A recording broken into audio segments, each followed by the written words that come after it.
Hola amigos de Perú 21, estamos hoy día en el Park Royal Hotel. Estamos con el economista Xavier Salim Martín, uno de los creadores del Índice de Competitividad Global, autor de libros impresionantes sobre economía, y tenemos el agrado de compartir con ustedes la visión que él tiene de la economía global y también la peruana. Buenos días, Xavier, ¿cómo estás? Hola, buenos días. Xavier, quería comenzar esta entrevista preguntándote cuál es la visión que tienes del crecimiento económico del mundo, dado que las grandes potencias están estancadas, como Estados Unidos, China, Europa también. ¿Cómo ves esto para de acá a 5 años? Estancadas no están creciendo menos de lo habitual, pero China sigue creciendo casi al 7%, o Estados Unidos está creciendo casi al 2%. Lo que pasa es que el crecimiento a largo plazo, que normalmente viene explicado, determinado por el crecimiento de la productividad, este sí que ha sufrido un slowdown, una desaceleración preocupante, que ha llevado a gente como Larry Summers a hablar de estancamiento secular, y a gente como Bob Gordon de Northwestern a decir que las nuevas tecnologías realmente sí que aparecen muchas tecnologías, pero no nos hacen más productivos, ¿no? Antes con el poder computacional que hoy tenemos en un teléfono, antes enviamos a hombres a la luna, ¿no? El poder computacional del computer de la NASA en el año 69 era el mismo que un iPhone hoy. Y hoy lo que hacemos con todo este poder computacional, con toda esta innovación, básicamente lo que hacemos es ir por la calle a cazar Pokémon, y que no nos hace especialmente productivos, ¿no? Por lo tanto, es posible que todo este gran cambio tecnológico no se esté traduciendo en productividad, y en la medida que esto sea correcto, pues es preocupante. Lo que pasa es que yo creo que no es correcto. Yo creo que el problema es un problema de medición, un problema que más adelante nos vamos a dar cuenta de que no medimos bien el PBI. El PBI se creó durante la Gran Depresión, cuando la producción de un país era pues la cantidad de patatas multiplicado por su precio, más la cantidad de automóviles por su precio. Era fácil. El PBI es el valor, la suma del valor de todos los bienes y servicios de una economía. Servicios. ¿Qué pasa? Que hoy día cada vez más tenemos más servicios, y que muchos de estos son gratuitos. O sea, el servicio que crea hoy Google a todos nosotros, a vosotros, los periodistas, ¿cuánto dinero pagaríais vosotros para que no os quitarais Google hoy día? Para no tener que volver a la biblioteca a buscar los libros. ¿Acuerdas de aquella época que tenías que era horrible? Éramos mucho menos productivos. ¿Qué pasa? Que como todavía calculamos el PBI como el valor, el producto del precio de las cosas multiplicado por la cantidad, en este caso de servicios, pues claro, el precio de Google es cero, es gratis. Y por lo tanto, desde el punto de vista de la contabilidad nacional, Google contribuye cero. Y lo mismo pasa con Facebook, y lo mismo pasa con todas estas aplicaciones que nos hacen muchísimo más productivos, pero que la contabilidad nacional no lo calcula bien. Y por lo tanto, desde mi punto de vista, lo que está pasando no es que haya una desaceleración de la productividad. Desde mi punto de vista, lo que está pasando es que no lo medimos bien. Ha llegado el momento de cambiar la manera de calcular el PIB, que es una manera correcta en la época agrícola e industrial, como era durante la Gran Depresión, pero que no es buena en la época del gran cambio tecnológico y los servicios del siglo XXI. Entonces, estaríamos hablando de un punto de quiebre. Ayer el ministro de la Producción habló de una cuarta revolución enfocada en comercio electrónico, tecnología, y él proyecta que Perú se sume a este cambio. Dice, si es que no nos sumamos ahora, nos vamos a quedar otra vez. ¿Tú cómo ves esto con la competitividad que tiene Perú hoy en día y la baja recurso de capital humano? Sí, la clave es el capital humano. O sea, no hay duda de que estamos ante una cuarta revolución industrial. La primera fue la de la máquina de vapor, del 1760. La segunda fue el motor de combustión interna, el automóvil, más la electrificación de principios del siglo XX, que revolucionó las fábricas de todo el mundo, las oficinas. La tercera fue la revolución informática, ¿no? de digital de los años 80, con la introducción del personal computer, y hoy día hay una revolución que es, digamos, la madre de todas las revoluciones, porque de repente hay innovaciones que rompen con todo en casi todos los sectores. Está, digamos, la continuación de la revolución digital, la revolución celular de las comunicaciones, la nanotecnología, Big Data, Artificial Intelligence, robótica, las nuevas maneras de entender la empresa que nos trae Uber o Airbnb, que descentralizan, digamos, las decisiones, que pueden incluso acabar con las empresas. Ya no necesitaremos trabajar para empresas, cada uno de nosotros trabajaremos con los demás a través de aplicaciones. Todo esto es una enorme revolución a la que uno debe adaptarse. Como todas las revoluciones, digamos, hay gente que va a salir perdiendo. Hay muchos trabajadores que trabajan en sectores que ahora son productivos, pero que van a desaparecer. Ya hemos visto, por ejemplo, cómo han desaparecido las agencias de viajes. Antes, cuando tú necesitabas un billete de avión, ibas a una agencia de viajes y había una señora que a mano hacía un billete, una señora que había estudiado 5 años para saber cómo hacer billetes. Hoy día vas a Google, print, y te aparece el billete mágicamente en tu iPhone. Esta señora ha perdido su trabajo, ha perdido todo su capital humano, porque todo lo que aprendió de repente es obsoleto. Y por lo tanto, la clave para sobrevivir en este nuevo mundo es la educación. Tenemos que enseñar a los niños de ahora cosas que básicamente todavía no existen. No sabemos cuáles van a ser las profesiones del futuro. Sabemos que muchas van a desaparecer, pero fíjate que seguimos enseñando cosas que con toda probabilidad van a desaparecer. Hay muchos niños en la Facultad de Economía que están estudiando contabilidad. ¿Vale? No faltan muchos años para que la contabilidad la hagan los robots. Los sistemas computarizados. Se calcula que más de la mitad de las profesiones de hoy van a dejar de existir en los próximos 10 años, del mismo modo que la mitad de las profesiones de hoy no existían hace 25 años.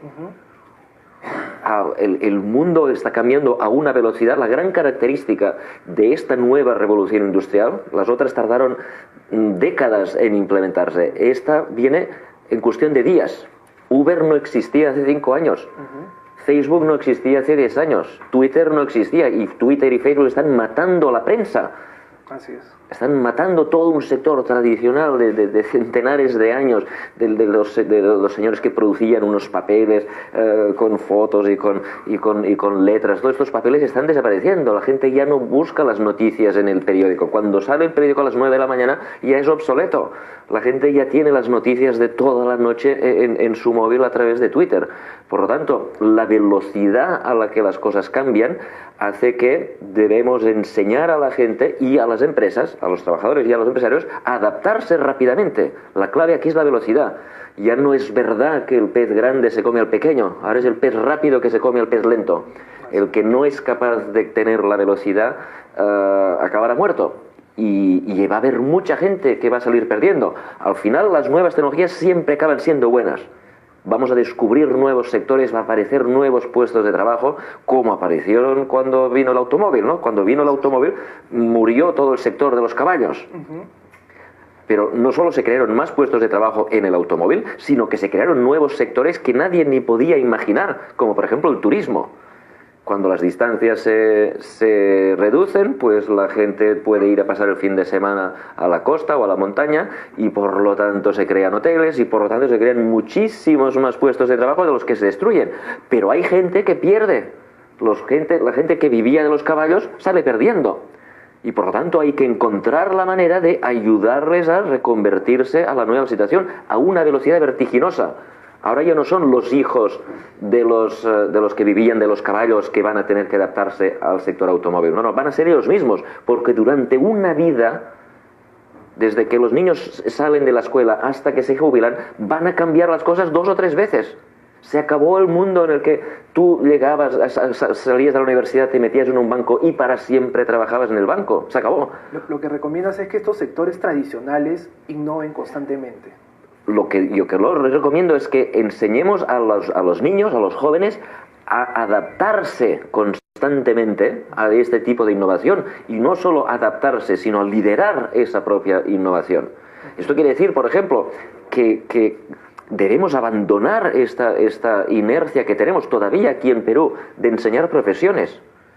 Los niños los metemos en la escuela de economía y solo estudian economía, y además les enseñamos cosas que seguramente nunca les van a ser útiles porque van a desaparecer. No tenemos que enseñar contabilidad, tenemos que enseñar a los niños a ser flexibles para afrontar lo que les venga. Lo que les venga, y no sabemos lo que les va a venir. O sea, yo como profesor tengo la tarea dificilísima de enseñar cosas, enseñar profesiones que todavía no existen. Yo a mis estudiantes les tengo que enseñar, les tengo que preparar para un futuro que nadie sabe. No sabemos cómo va a ser. Tiene que ser disruptivo, pero cada segundo. Sí, el futuro será disruptivo cada segundo. Lo que yo tengo que enseñar es adaptarse a ese mundo. Y lo que yo veo, y de hecho es lo que se basó mi conferencia ayer, es que, digamos, la clave de todo esto es la educación. Tenemos que enseñar a los niños desde bien pequeñitos a hacerlo, y no solo, insisto, no solo adaptarse a este mundo, sino a liderarlo. Así es. A ser ellos los que promocionen las innovaciones en todos los sectores. Yo hablé de sectores tradicionales. Los sectores más tradicionales del mundo están viviendo revoluciones. Sectores como la alimentación, que es un sector que tiene 1,5 millones de años.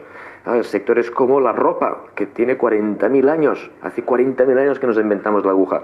Pues incluso estos sectores requieren de mentes abiertas, mentes innovadoras, mentes capaces de relacionar diferentes áreas. Y todo esto no lo permite el sistema educativo, que nos fue muy útil para la época industrial, que básicamente consistía en primar la memorización, primar las matemáticas por encima de todo. No digo que las matemáticas no sean importantes, lo que estoy diciendo es que hay otras cosas que son también muy importantes y que el sistema educativo olvida, como la creatividad, el arte, la capacidad de empatizar. Los hombres podemos empatizar, y las mujeres, pero no los robots. Por lo tanto, tenemos que dar a los niños las herramientas que les van a permitir competir con los robots. La manera de competir con robots no es haciendo cálculos más rápidos. Calculando siempre vas a perder. La manera es enfatizar lo que el robot no puede hacer. Hoy día un robot puede hacer un diagnóstico médico mucho mejor que los médicos, sin errores, porque puede analizar simultáneamente millones y millones de casos, millones y millones de datos que están en la genética de una persona. Lo que un robot no puede hacer es empatizar. Un robot no te puede coger de la mano y decir, oye, vamos a luchar con este cáncer, contra este cáncer tú y yo juntos. El robot no puede llorar contigo. Y es esta capacidad de empatizar con la gente lo que debemos primar en los seres humanos. Y no estamos haciendo. O sea, un niño que tiene las dotes humanas para relacionarse con otros seres humanos, pero no sabe matemáticas, lo expulsamos del colegio. Está fuera del sistema. Fuera del sistema. Es un niño fracasado. Es un niño fracasado. Un niño que sabe arte, que es capaz de crear, que tiene una imaginación increíble, pero no sabe escribir. No tiene dotes lingüísticas para poder entender los textos o para poder escribir bien. El sistema educativo lo expulsa. Y en cambio son estas características los que les van a permitir sobrevivir en el mundo de los robots, porque estamos enseñando a los niños a memorizar y a calcular, básicamente, y a escribir. Y todo esto hoy día lo hacen los robots mejor que nosotros. Los robots hoy día con la inteligencia artificial pueden hacer poesía, pueden escribir textos, pueden corregir exámenes. Lo futuro Dylan. Existen, exactamente. O sea, del mismo modo que hubo una época que nadie pensaba que un robot podía ganar a Garry Kasparov en el ajedrez, y llegó un día en el que el Deep Blue lo ganó. Aquel día los robots hicieron un paso adelante que nadie podía imaginar. Han seguido haciendo pasos adelante y hoy día insisto, pueden corregir exámenes. Eso me afecta a mí. O sea, ¿cuál va a ser mi profesión? A los periodistas ya nos afectó, pero hace rato, por ejemplo. Exactamente. Y por lo tanto, hay que darse cuenta de que el mundo está cambiando, que está cambiando a una velocidad infinita, y que si seguimos manteniendo la misma educación, pues a los niños no los preparamos para ese mundo, y cuanto más tardemos, más generaciones de niños peruanos van a estar perdidas. Porque el sistema educativo tiene que dar las herramientas para vivir en el mundo en el que ellos van a vivir, no en el mundo en el que los padres nos educamos. Y entonces los padres tenemos la tendencia a querer educar a los niños como nos educaron a nosotros, porque a nosotros nos fue bien. Así es. Porque pasa que nuestro mundo ha desaparecido. Precisamente la educación que tú marcas como clave es bastante alertador, porque en el índice de competitividad global es uno de los pilares en los que estamos peor. Correcto. Junto con infraestructura, institucionalidad, salud, y etcétera. Sí, sí. Sin embargo, el Fondo Monetario Internacional, en su último reporte, nos da un aliento y nos dice, ¿sabes qué, Perú? Ustedes en los próximos 2 años van a liderar este crecimiento. Pero cuando vemos el índice, estamos en la cola de los socios de la Alianza del Pacífico. Entonces hay un contraste bastante serio y preocupante. Y tomando en cuenta que Japón lidera el ranking de competitividad, pero no crece. No. Japón no lidera el ranking de competitividad. El ranking de competitividad lo lidera Suiza. Está en los primeros puestos, se viene manteniendo en los primeros puestos. Está entre los 10 primeros, Ajá. pero lo lidera Suiza, Alemania, Suecia, Hong Kong, Singapur, Estados Unidos. Japón no lidera, pero bueno, sí, digamos, está por encima de Perú. Así es. Y pero no crece. Entonces, esta disyuntiva, esta diferencia, ¿a qué se debe y cómo mejorarlo? Sí, a ver, ¿sabes cuántas crisis económicas desde la Guerra Mundial hasta hoy ha predicho correctamente el Fondo Monetario Internacional? No. 0. Ni una. O sea, esta gran publicación que hace el Fondo Monetario Internacional y que dice en los próximos años va a pasar esto y esto, ni una sola crisis ha sido predicha por el Fondo Monetario Internacional. Ni una. Y hay una razón simple, no sé si tú has estudiado econometría, sí. La manera como los economistas intentan predecir el futuro es mirando el pasado. Esto es como conducir un automóvil con el cristal pintado de negro y mirando el retrovisor. Así es. O sea, mientras la carretera es recta, obviamente tú puedes predecir lo que ves en el pasado, ¿no? Carretera recta, dices sigue recto. El problema es que cuando viene una curva siempre te vas a la cuneta. Nunca predices ni una sola crisis. Y esto es lo que ha hecho el Fondo Monetario.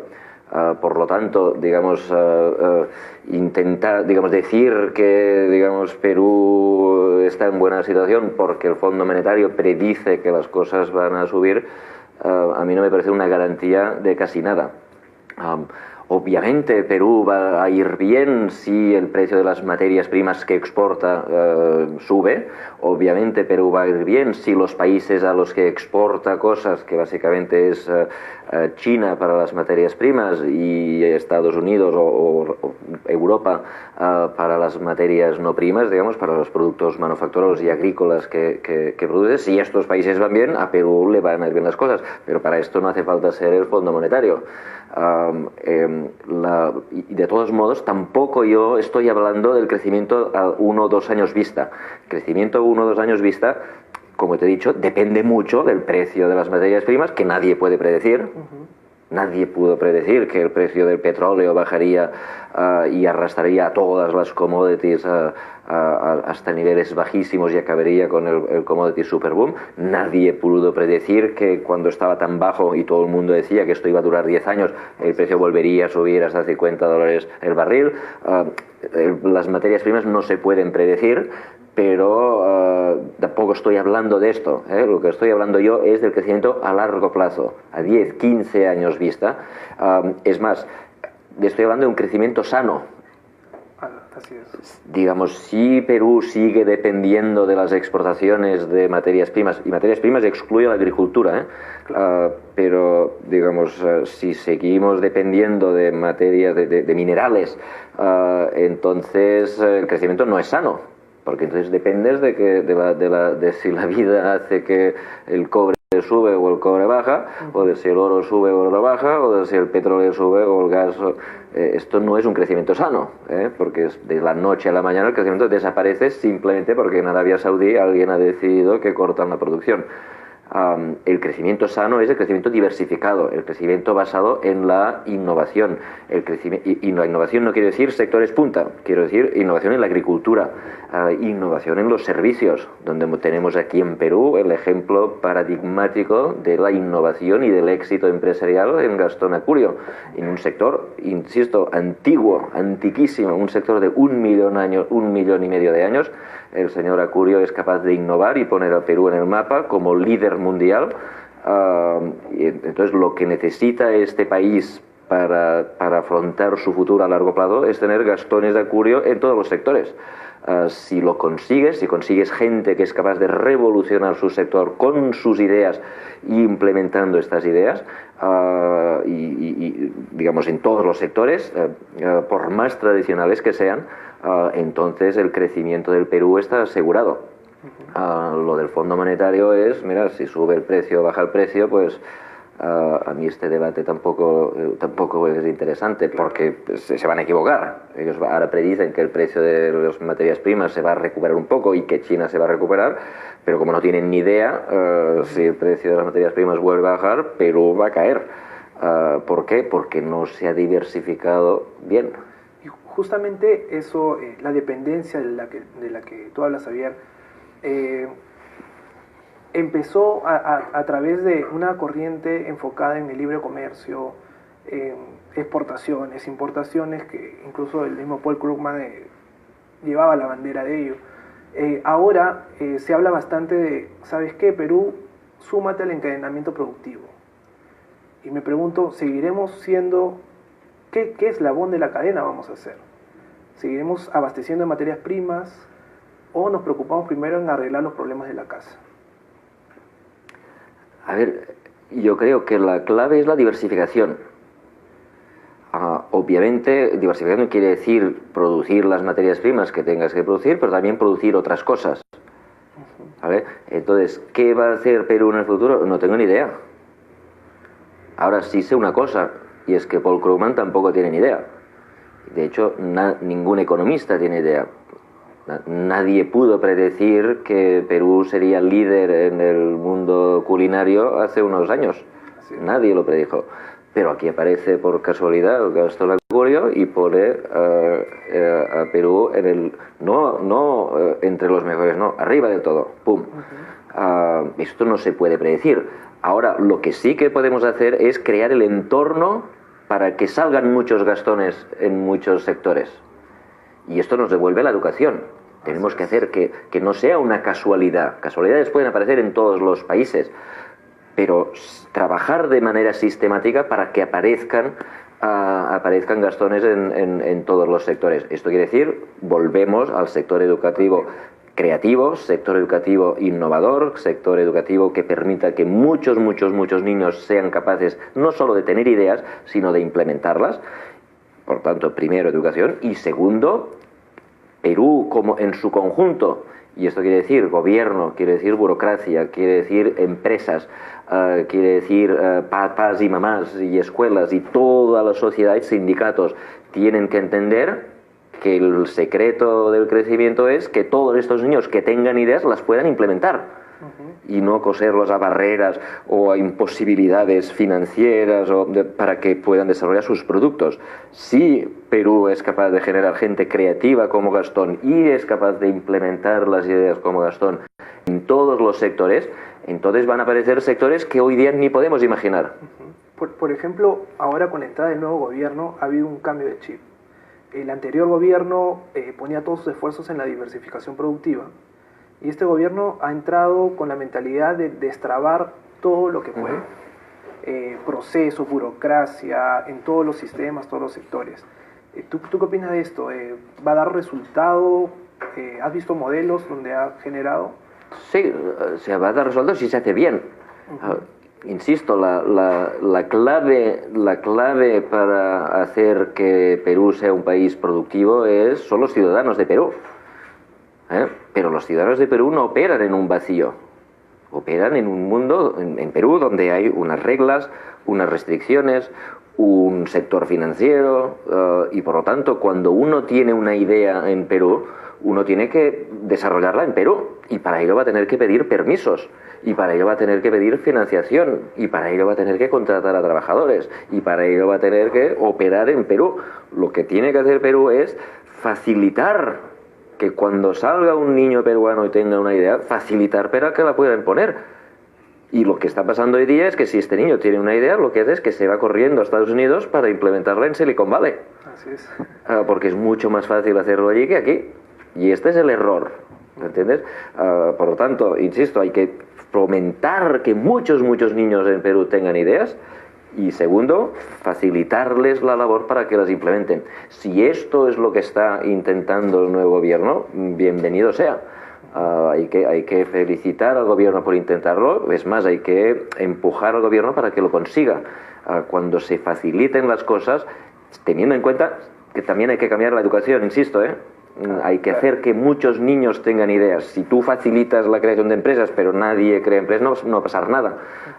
Pero si tú induces a los niños a que sean capaces de crear cosas e implementarlas, si tú llenas Perú de Gastones, ya verás tú cómo va creciendo. No solo va a crecer, sino que vamos a diversificar. Insisto, en sectores que nadie puede ni imaginar.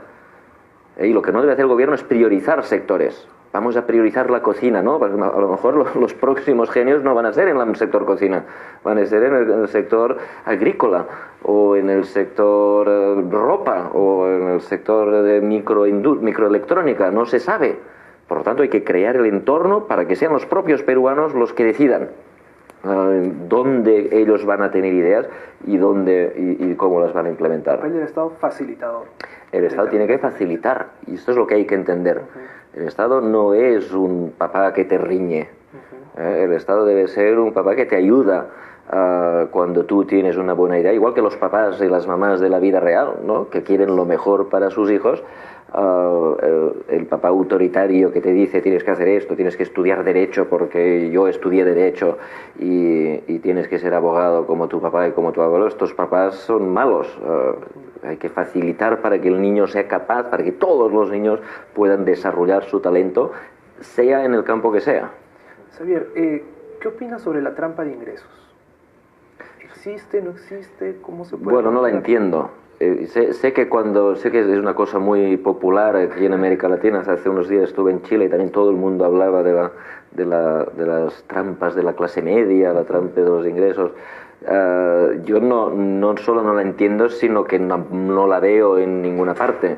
O sea, no veo empíricamente que a partir de un cierto nivel de ingresos las cosas se estanquen. Lo que sí que veo es que América Latina en su conjunto, Perú incluido, han hecho bien una primera generación de reformas estructurales.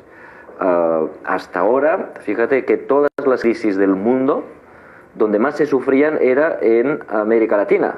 O sea, la crisis asiática del 97, quien peor la sufrió fue América Latina. Es decir, todos los golpes del mundo pasaban a América Latina. Es una cosa extraordinaria. Enseguida venía la inflación, enseguida venían los déficits descomunales, enseguida los capitales salían corriendo del país en pánico, despavorido. Todo esto pasaba, pero de repente se han hecho las reformas macroeconómicas correctas, independencia de bancos centrales, mirar que los déficits estén controlados, reducir la deuda pública. Es decir, la primera generación de reformas que son macroeconómicas se han hecho bien. Ahora acabamos de tener una crisis en Europa y en Estados Unidos y aquí, ahora quiero decir en el 2008, aquí no se sufrió, no fue la peor situación del mundo como pasó en el 97 con la crisis de Asia. Por lo tanto, se ha hecho bien. Lo que pasa es que esto es solo la primera generación. La segunda generación, que es la que estoy hablando hoy, pasa por más reformas en otros sectores. Sector, digamos, educativo, sector de facilitación de negocios, reducir las barreras, eliminar burocracias, eliminar la corrupción, invertir en infraestructuras inteligentes, no en infraestructuras que dan beneficios políticos o en no infraestructuras. Es decir, toda esta segunda generación de reformas no solo no se ha hecho, sino que en muchos países de América Latina se ha ido para atrás. Y mira, por ejemplo, lo que está pasando en Venezuela, lo que estaba pasando hasta la llegada de Macri en Argentina, lo que está pasando en Ecuador. Es decir, en lugar de facilitar la creación o la implementación de las ideas por parte de los ciudadanos, se volvió para atrás y se impuso un estatismo, el gobierno teledirige la economía y todos estamos viendo los resultados, que son catastróficos. Por lo tanto, hay que seguir con estas reformas y si se sigue con estas reformas, digamos, no se parará el ingreso y no habrá ningún tipo de trampas del que hablar. Justamente con las reformas y enlazado a este crecimiento, en el Perú particularmente, gracias al crecimiento se ha reducido bastante la pobreza. y incluso apuntan que ya está en uno de sus últimos tramos. Entonces es difícil seguir reduciendo con el crecimiento, porque ahora estamos en el rango del 3,5%. Entonces, ¿dónde enfocarías tú los esfuerzos? ¿En subvenciones, programas sociales o algún tipo de reforma puntual? La clave es la misma que antes, es la educación. O sea, tú mira por qué, pregúntate por qué hay muchas familias peruanas que son pobres y que sus hijos van a seguir siendo pobres y que sus nietos van a seguir siendo pobres. Pues porque no tienen el acceso a una educación que les permita ir a trabajar con salarios elevados.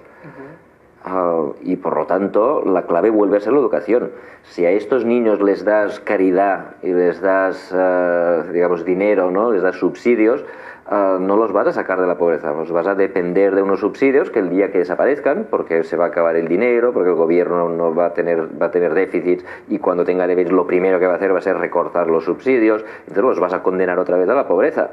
La única manera de permitir que estos niños dejen de ser pobres es educarlos y permitir que con esa educación sean capaces de trabajar y de ganarse la vida como Dios manda. Por lo tanto, la respuesta, la solución al problema de la pobreza es el mismo que la solución al problema del crecimiento, y de hecho también es la solución al problema de las desigualdades. Perú y América Latina en general es la región que más desigualdades tiene, porque hay mucha gente que gana salarios de tipo Estados Unidos, y a su lado hay mucha gente que gana salarios tipo africano. Y tú miras la distribución de la renta y hay gente tipo Estados Unidos y hay gente tipo África. Los demás países son mucho más concentrados. Entonces, ¿por qué hay gente que gana salarios tipo Estados Unidos y hay gente que gana salarios tipo africanos? ¿Cuál es la diferencia entre unos y otros? Pues es la educación. La gente que gana salarios tipo Estados Unidos ha tenido educación tipo Estados Unidos. De hecho, muchos han ido a Estados Unidos a estudiar, y cuando vuelven pues dirigen multinacionales y tienen salarios extravagantes. Estas oportunidades no las han tenido estos niños de abajo. Por lo tanto, para eliminar las desigualdades lo que hay que hacer es dar la oportunidad, pero la oportunidad es la educación. Y por lo tanto, fíjate que la solución a casi todos estos problemas siempre es la misma. No hay que abandonar a los niños pobres, a los niños que no son capaces de tener educación en este país.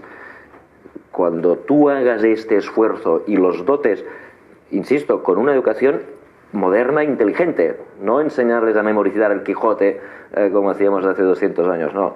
Cuando tú dotes a estos niños de una educación moderna, tranquilo que estos niños van a salir de la pobreza y van a salir para siempre. Teniendo en cuenta las desigualdades que hay en América Latina y que se notan más aún aquí en Perú, y uno de los objetivos más grandes que tiene este nuevo gobierno es entrar al club VIP de la OCDE. ¿Tú cómo ves esto, no? Comparativamente, de repente entramos y estaríamos en la cola nuevamente. Bueno, esto es una anécdota. No creo yo, digamos, que entrar en la OCDE, digamos, te den una medalla y de repente vayas a ser ricos. Al revés. Como objetivo está bien porque te fuerza a dar un objetivo de progresar. Pero el objetivo, el objetivo de fondo no es la OCDE. El objetivo de fondo es progresar. Es que la gente pobre deje de ser pobre, que las desigualdades se reduzcan. Y por lo tanto, como objetivo intermedio, digamos, querer demostrar que tú puedes conseguir estar en la OCDE está bien, pero sin perder de vista nunca que el objetivo real no es este. El objetivo real es sacar de la pobreza a cuanta más gente posible y hacerlo de la manera más eficiente y permanente y sostenible posible. Es decir, crecer a largo plazo. Y para crecer a largo plazo, insisto, hay muchas claves y muchas cosas que se deben hacer, y en el Foro Económico Mundial, digamos, en el índice, os decimos exactamente cuáles son los gravísimos problemas que tiene este país.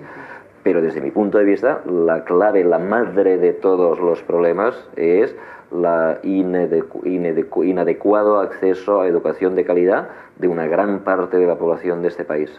¿Y cuál es tu postura con respecto al TPP? TPP. El Acuerdo Transpacífico. El Acuerdo a ver, en general los acuerdos de, digamos, regionales me parecen una mala idea, porque, digamos, desvían el comercio. Es decir, el comercio es bueno, pero el comercio nos permite la especialización. Sin comercio, como decía Adam Smith, pues cada uno tiene que hacerlo todo, y si todos tenemos que hacerlo todo somos muy ineficientes. Lo que pasa es que cuando tú tienes acuerdo entre unos países olvidando los otros y tú priorizas el comercio entre estos países, pues a menudo lo que pasa es que eliminas el comercio que antes tenías con los otros con los que no tenías acuerdo y pasas a tenerlo con los que tienes acuerdo. Por tanto, no se crea comercio. Fíjate, lo que se hace es desviar el comercio desde donde era eficiente a donde es ineficiente, o solo es eficiente gracias a los acuerdos. Por lo tanto, en general, digamos, los acuerdos de libre comercio parciales son una mala idea. Yo creo mucho más en los acuerdos globales. Es decir, no solo en el Pacífico, no solo en Europa, no solo entre Europa y Estados Unidos, no solo entre Estados Unidos y Asia, sino todo el mundo. Creo mucho más en la Organización Mundial de Comercio que en acuerdos. Esto por una parte. Y segunda parte, estos acuerdos normalmente están dominados por los intereses de las grandes empresas, que son las que tienen voz. Fíjate que hay mucha discusión sobre farmacias, sobre patentes, que son los que pueden hacer lobby en los países, en los gobiernos de los países involucrados. Y en general, digamos, facilitar las cosas a los grandes sectores monopolísticos es una mala idea. Yo soy mucho más, digamos, partidario, como he explicado, de facilitar los negocios que todavía no existen, facilitar los negocios de los pequeños.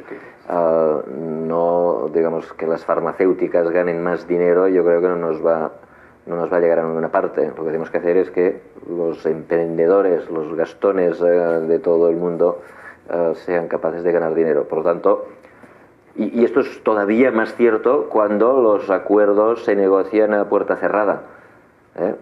Es decir, tratan de ocultar algo. Digamos, los acuerdos de libre comercio que se están discutiendo, ¿quién los discute? ¿Cómo se discuten? ¿Cómo se negocia? Fíjate que nadie sabe nada. De hecho, uno no puede opinar perfectamente sobre los acuerdos en particular porque no los sabemos. No son públicos. Vamos a ver qué acaba de ser, y cuando salga público va a salir un informe de 7.000 páginas que nadie va a ser capaz de leer y que nadie va a ser capaz de entender, y esto para mí es sospechoso, ¿no?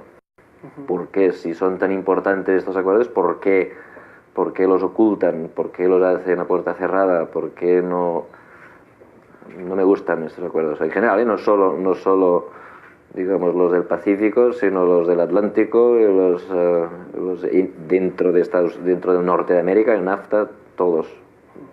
Xavier, para terminar, no quería irme sin preguntarte algo. Tú has de alguna manera respaldado la corriente independentista de los catalanes. ¿Cuál es tu visión con ello ahora, después de los efectos de corto plazo que estamos viendo con el Brexit? Bueno, de efectos de corto plazo del Brexit todavía no vemos más que la libra moviéndose arriba y abajo, pero, digamos, déjame que conteste con una... Si un marciano viniera al planeta Tierra y te preguntara a ti cómo tomáis decisiones los terrícolas, digamos, tú dirías, bueno, a los que mandan los votamos, a las leyes, pues votamos, ¿no? Como los congresistas que hacen leyes, los acuerdos internacionales los votamos. Y si luego de repente este marciano mira un mapa y ve unas líneas que dividen a países y te pregunta, ¿y estas líneas cómo las decidís? Votando, tú deberías contestar, no, esto se hace con guerras. Tú quieres la independencia, haces una guerra y en 15 días estás en las Naciones Unidas, incluso estás en Europa. Croacia está en la Unión Europea, Serbia está en las Naciones Unidas. Todos acaban siendo. Y fíjate que han conseguido la independencia a través de guerras y de crímenes contra la humanidad. Pero se acaba la guerra y todo el mundo acepta el resultado. Y ahora me vas a decir que un pueblo que quiere conseguir lo mismo a través de los votos, que es la manera civilizada de decidir las cosas en las democracias, a esta gente los vamos a echar del planeta, a esta gente los vamos a criticar, a esta gente les vamos a decir que no. ¿Qué no ves que estás induciendo la violencia?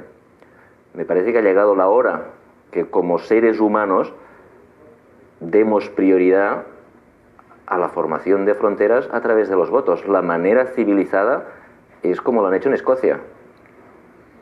Y si los catalanes, viendo lo que ha pasado en Escocia, o viendo lo que ha pasado con el Brexit, o teniendo toda la evidencia, deciden votar que quieren una frontera, pues esta frontera se tiene que aceptar.